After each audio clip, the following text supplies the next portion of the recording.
Hi, and welcome to this next session of Going Digital with Vikas Mujumdar. So, today our special guest is Vikas Mujumdar. Vikas has over 3 decades of experience as a technologist. He started, by setting up the technology for rediff.com in an era where the internet technology wasn't even heard of by many people. He was part of a venture capital firm which invested in various startups, most notably MakeMyTrip.com.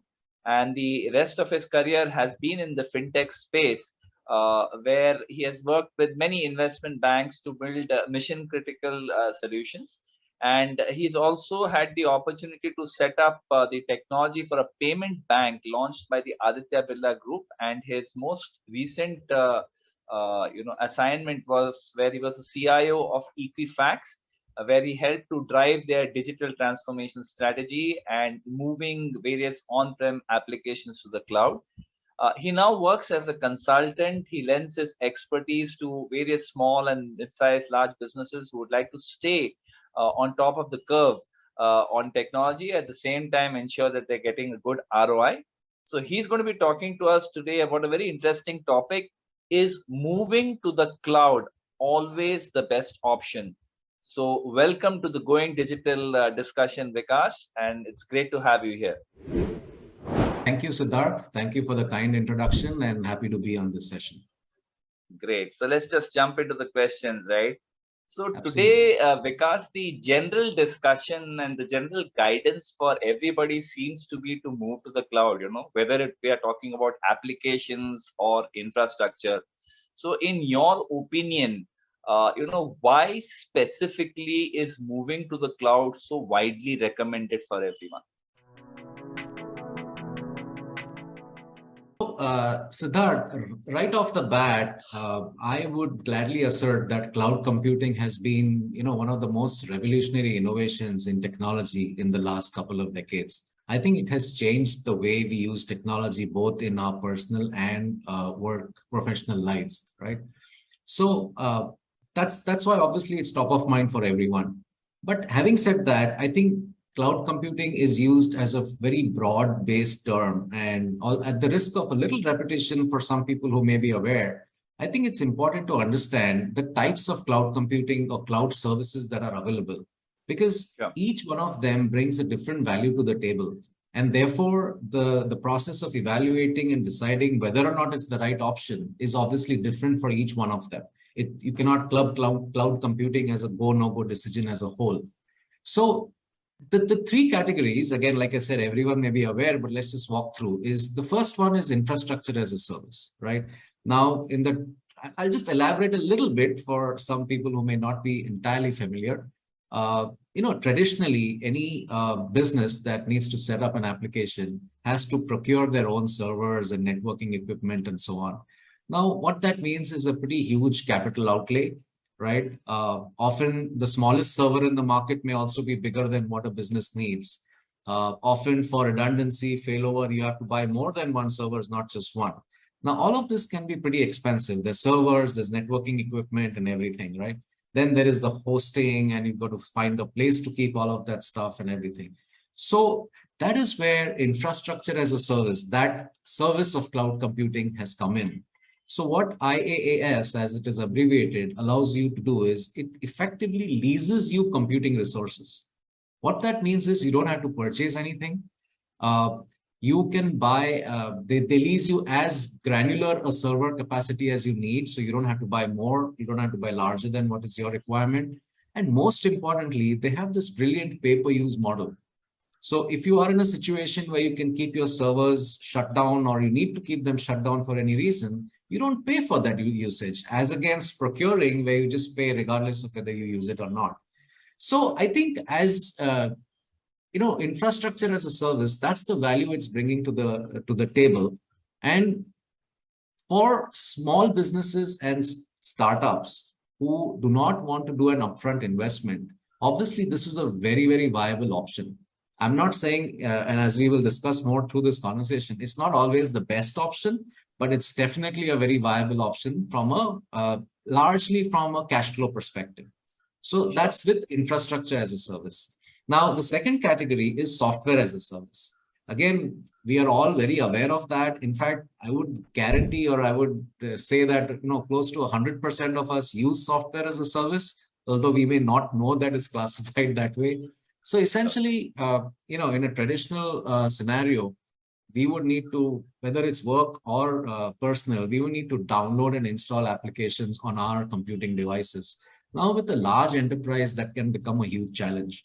The number of users can be huge. The number of licenses that you need to pay for upfront can be huge.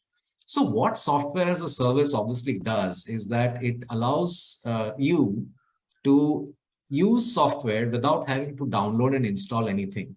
Now, that can be a huge saving in effort, right? And manageability. Now, there's one more interesting aspect. Software as a service automatically brings you or automatically encompasses infrastructure as a service. The fact that the service provider is doing all the hosting of the application for you, which means you don't even have to invest in the infrastructure. So automatically you saved yourself the effort of the infrastructure, you saved yourself the effort of installing the software. So this obviously is quite an easy approach for most businesses to take.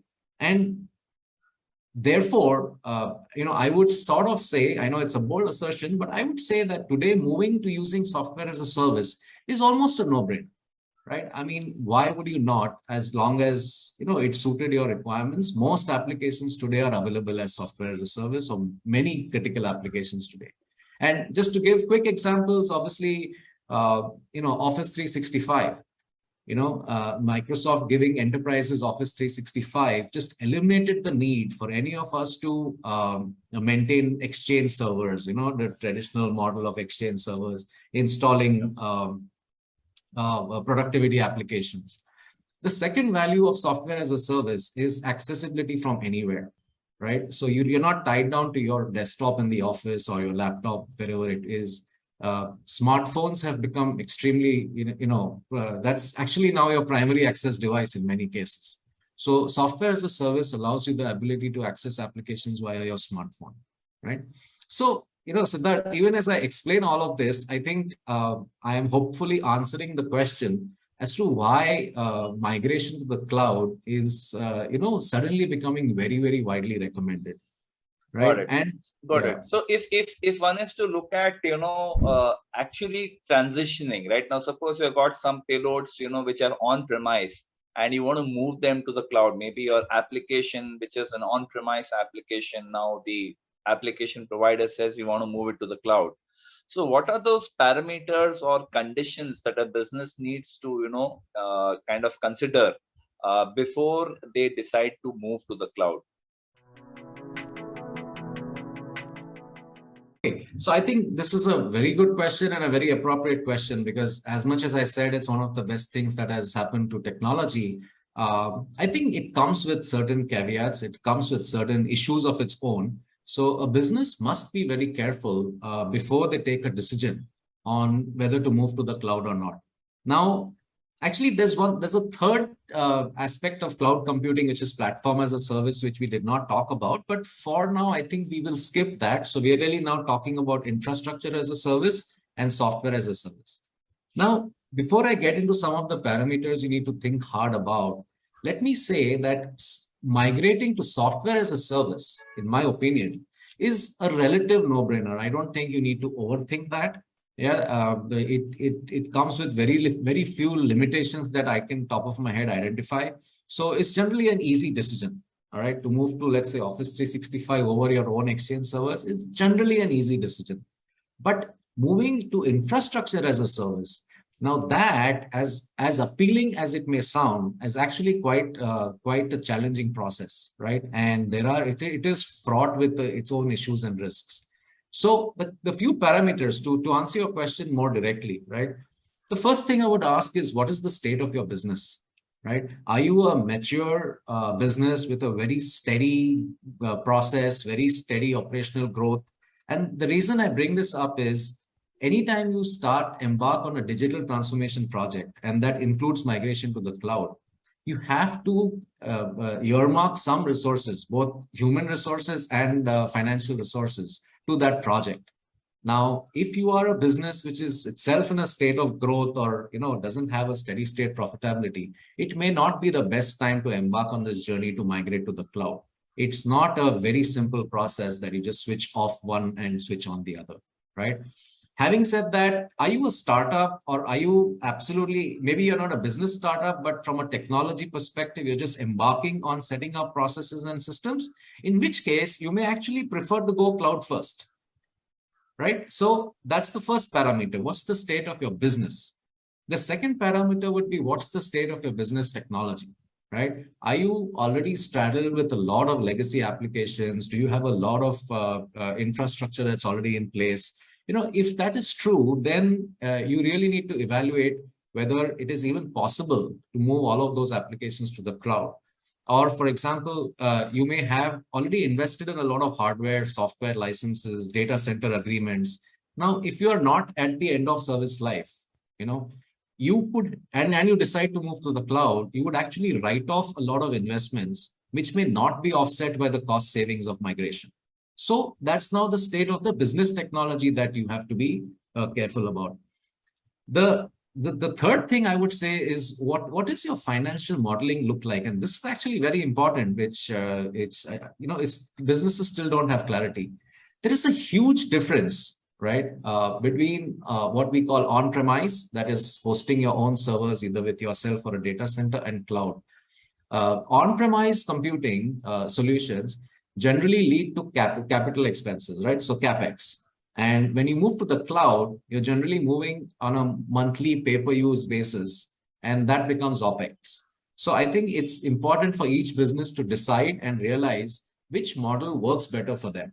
In my experience, I have seen that it is not one size fits all. I have seen businesses switch between saying, some say I prefer CapEx, even though it's a higher outlay upfront, and some businesses prefer OpEx. So that's the third criteria. I have maybe another two criteria to go with. The next one would be your security requirements, right? See, moving to the cloud, and cloud has two formats. One is what we call the public or shared cloud, and one is the private or dedicated cloud, right? So if security is a big concern, then moving to the public or shared cloud is going to cause you a moment of pause, because even though you may go with the most trusted service provider, right, inherently a shared space inherently has more points of potential attack. You cannot avoid that. You may have the best security measures, but you are just automatically exposing yourself more. So if security is paramount to your business, then you could choose to go to the cloud, but you may want to choose a private offering, which is more expensive, but that's the price you would pay for the additional security. And the last parameter, that I will bring about is regulatory requirements, right? Now, in depending on the nature of your industry and your geography, right, there may be regulatory requirements that preclude you from using the cloud. For example, data localization, right? If your region, your business, your country's regulators say that data must be located within a certain region, and the cloud service provider you choose cannot offer you data in that region, then it's obviously a no-go, right? So it's a very nuanced discussion, Siddharth. There are no easy answers, but I think these 4 or 5 things that I mentioned are enough to get a business started to think. And once you believe it's reasonably feasible, then you've got to dig a lot deeper. But I think that's an initial set of points here. Fantastic. Thanks. Yeah. So in what situation do you see that moving to the cloud is not advisable? And that's a very good way to look at it. In what situations is it not advisable? I think the first one, and in my experience, this is one of the biggest things that people miss, is technical skills, right? Now, moving to the cloud is not a trivial exercise. Each cloud service provider, whether it's for infrastructure or for enterprise applications, has its own way of offering services. And also they may have very custom tools and products that you may choose to use. Now, at the point of migration, everyone's very excited and you engage external help, consultants, etc. But what businesses tend to forget is once you've migrated, and you get into a steady state, you still have to have the skills to maintain and build on top of that, right? So that means a lot of upskilling of current staff. So I think that's if you don't have that, then you're not yet ready to move to the cloud, right? The second thing I would say is if you have very large and stable infrastructure and very non-dynamic requirements, if you're a very large enterprise and you've got your own procurement processes, you get volume discounts, you have lots of time to plan for expansion, right? So you're very comfortable, in which case, rather than move this entire thing to the cloud, you may actually be better off just focusing on optimizing your current processes. So then in this scenario, it would not be very much of a good option. And the last one, which is not very applicable for many businesses, is if you need absolute control, then don't move to the cloud, because whatever you say, you are handing off some control to the service provider.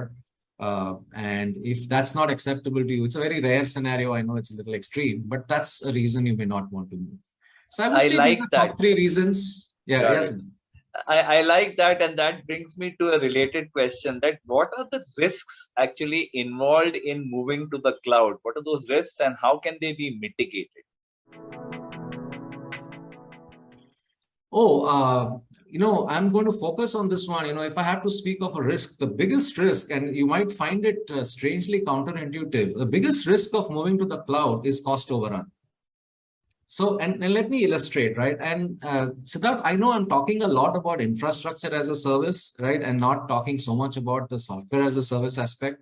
But I will say that the decision to move infrastructure is one of the most difficult and challenging. You don't go so wrong by moving to a software as a service solution. So that's why I'm focusing all my risk factors and mitigation and all on the infrastructure part. So let me come back to the cost overrun aspect. See, in a typical server provisioning mechanism, right? It's a pretty long process with lots of checks and balances. If you want to buy a server, 6 different people have to approve it, right? Yes. Now, on the cloud, one of the biggest conveniences of the cloud is that I can commission a server with the click of a button. Now, that is also one of the biggest risks of the cloud. Can you imagine anybody with access to that admin interface, rightly so, I'm not saying it's an incorrect access, can somebody just ask for a server, one development team asks for a server, you click on a button and you've got a server provision. And then the cost meter starts to run. And I have seen it happen where you end up with so many redundant and excessive servers that your cost starts spiraling and you reach a point where you are unable to identify those redundant servers. And now you're helpless because you don't know what to shut down. So that is the biggest risk of moving to the cloud, this over ease of setting up a server, right? And just to extend that point, security. See, anytime you set up servers in an enterprise, it goes through a lot of hardening process as per the enterprise policy. Now with the cloud and the same ease of provisioning, it's actually easy to bypass that. So one wrong deployment, one wrong commissioning, and that can compromise your entire enterprise. So I would say at a very high level, look out for these 2 things, be very careful because they're high probability and high impact risks. But how do you mitigate them then? So for both of them, the definite mitigation factor is adding significant amount of governance. So there is a whole area of expertise now, which is now referred to broadly in various ways as cloud financial ops. Right. So you need that sort of governance that before you spend and as you spend, you need a techno-commercial review of what you're deploying. It's a techno-commercial because you do need things and a finance person may not be able to say what is needed and what is not. So a technology person and a finance person have to sit together and understand that do we indeed need the resources we've commissioned. So that is the way to mitigate this. Got it. Very interesting.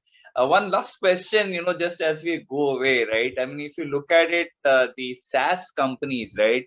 The valuations of SaaS companies are way higher than those who have on-premise, the traditional on-premise kind of software. So obviously, they also have a vested interest of force-fitting their clients into the cloud. Even if it means a loss of functionality, like for example, somebody is using an ERP and they're being forced to move to the cloud, but the cloud version will not have the same functionality that the very rich on-premise version had. So any thoughts on this? How do you handle this, and what's your experience here? Absolutely. See, while I agree it's the reality, in my personal opinion, no solution provider should ever force fit a client into any kind of solution, whether it's a SaaS provider or anyone else. Okay, so that's a philosophy I think solution providers must adopt.